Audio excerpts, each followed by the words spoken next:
Good evening, welcome to Consider This. I'm Melisa Idris. And I'm Sharaad, Kuttan. In joining us on the show tonight, we have Professor Philip Alston, who is the United Nations Special Rapporteur on Extreme Poverty and Human Rights. Welcome to the show, Philip.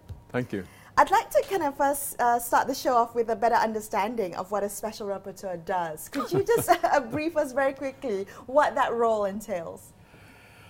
When the UN first set up the Human Rights Council, the challenge was to get some sort of objective assessment of what was going on in countries.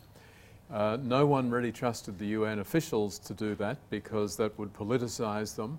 And so what they did was to develop this system where they appoint independent experts who come in.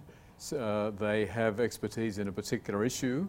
My focus happens to be poverty, but it might be violence against women, it might be religious freedom, it might be torture. And these independent experts do an assessment of different countries and submit it to the UN Human Rights Council. The important thing is that it's sort of reciprocal. So Malaysia doesn't particularly like to have a special rapporteur, but they're happy for special rapporteurs to go to a whole range of other countries and look at what's going on. And so in order to be part of that system, they do it as well. And I suppose you also, as I understand correctly, governments have to invite special rapporteurs in. So you're here because the Malaysian government was open to the idea of having you here. Would that be correct? And how's the reception been so far? Very good, very good. Right, okay, so they're open. Well, I do want to ask this question though. You know, many people think of human rights, and they hear the term human rights, they think of civil and political liberties and issues around that. How does poverty fit into that perception of what human rights work is about? Well, it's a very good question. If we stay with your definition, first of all, people forget to look at the extent to which poor people are the ones who suffer civil and political rights violations most severely. So if you look at torture, if you look at the death penalty, if you look at whatever issue it is, violence against women, it's the poor who are the most significant victims.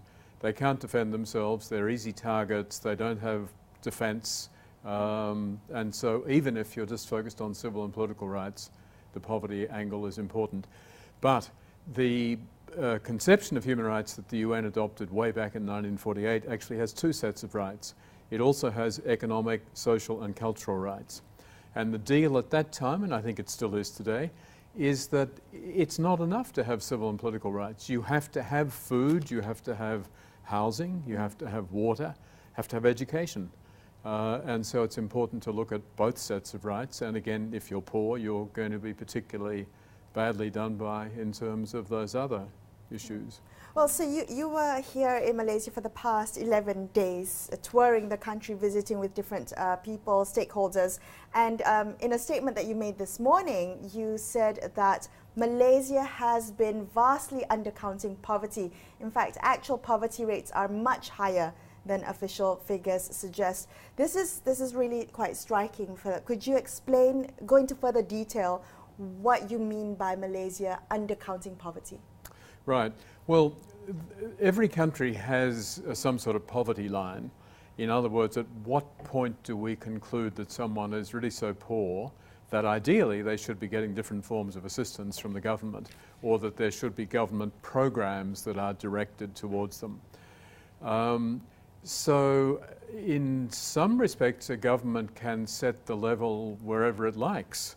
You know, you could say, well, if you're earning less than 10 ringgit a year, you're poor. Of course, it'll give you 0.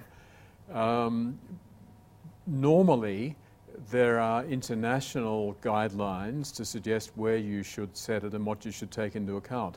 What the Malaysian government has done was to set a figure back in 1970, which has been adjusted a little, but barely at all. And so today, it's only if you are under 980 ringgit a month for a household that you're considered poor. Now, a household might have 6, might have 8, might have 10 people in it. And if they're living on 980 ringgit, they're going to be worse than poor. They're going to be really, really badly off.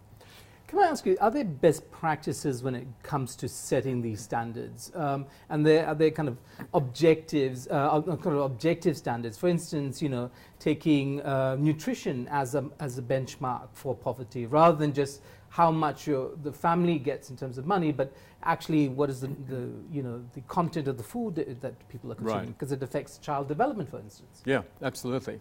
So there are two different approaches. One is just pure income. And pure income is, of course, a bit misleading, because if you're living in a rural paradise and you've got fruit trees all around you and so on, you actually don't need as much income. The fruit is falling down, you can go and fish and so on.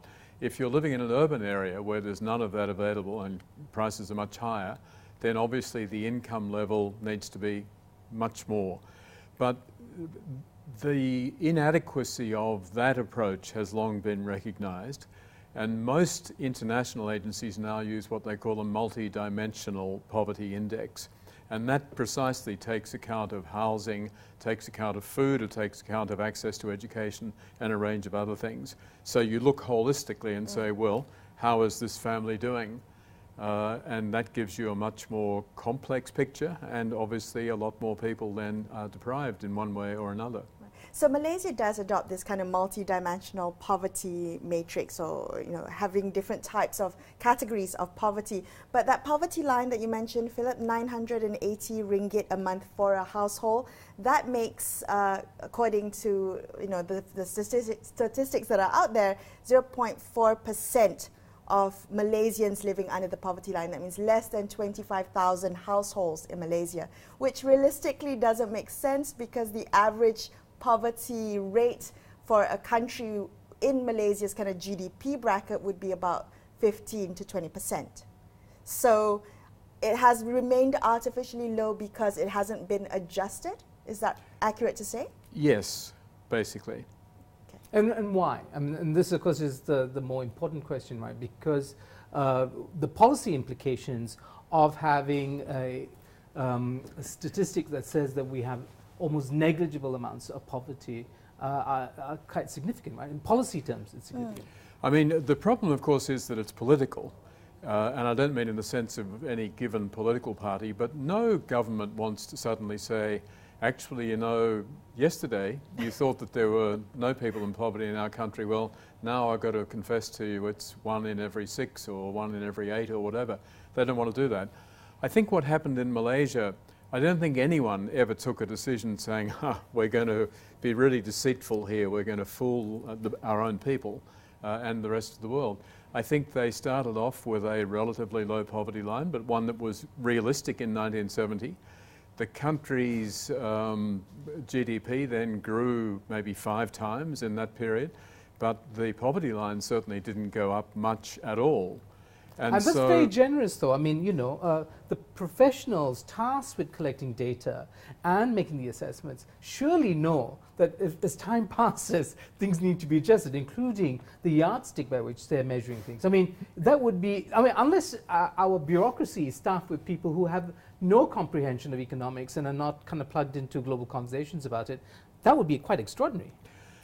I don't know how to explain it. I mean, this morning I met with a large group of government officials to present my report, and most of them, those who spoke, were highly defensive of the existing system and said, no, it's 0.4. No, we have almost no poverty.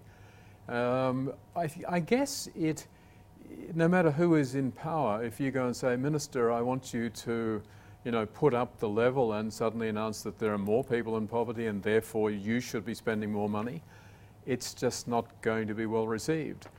Yeah. So we're going to come back and continue this conversation about especially what this means. So I guess undercounting poverty, what that means for policymakers and the lack of a proper social safety net for poor Malaysians. We're going to continue right here on Consider This. Make sure you stay tuned.